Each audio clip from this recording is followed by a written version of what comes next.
یہی حال اس شخص کا بھی ہے جس کی نظر میں دنیا عظیم ہوتی ہے اور اس کے دل میں اس کی جگہ بڑی ہوتی ہے، تو وہ دنیا کو آخرت پر مقدم کر دیتا ہے، اس کی طرف متوجہ ہو جاتا ہے اور اپنے کو اس کا بندہ بنا دیتا ہے۔ حضرت رسول اکرم صلی اللہ علیہ وآلہ وسلم: وَلَقَدْ كَانَ فِي رَسُولِ اللَّهِ صلى الله عليه وآله كاف لك في الأسوة ودليل لك على ذم الدنيا وعيبها وكثرة مخازيها ومساويها۔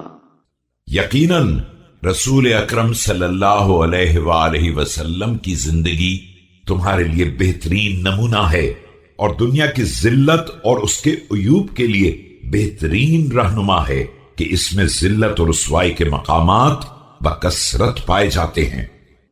اذ قبضت عنه اطرافها ووطئت لغيره اكنافها وفطم عن رضاعها وزوي عن زخارفها۔ دیکھو، اس دنیا کے اطراف حضور صلی اللہ علیہ وآلہ وسلم سے سمیٹ لیے گئے اور غیروں کے لیے ہموار کر دیے گئے۔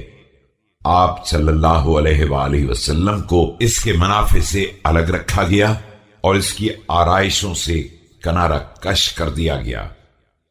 حضرت موسیٰ علیہ السلام: وَإِن شِئْتَ ثَنَّيْتُ بِمُوسَى كَلِيمِ اللَّهِ عَلَيْهِ السَّلَامِ حَيْثُ يَقُولُ رَبِّ إِنِّي لِمَا أَنزَلْتَ إِلَيَّ مِنْ خَيْرٍ فَقِيرٌ۔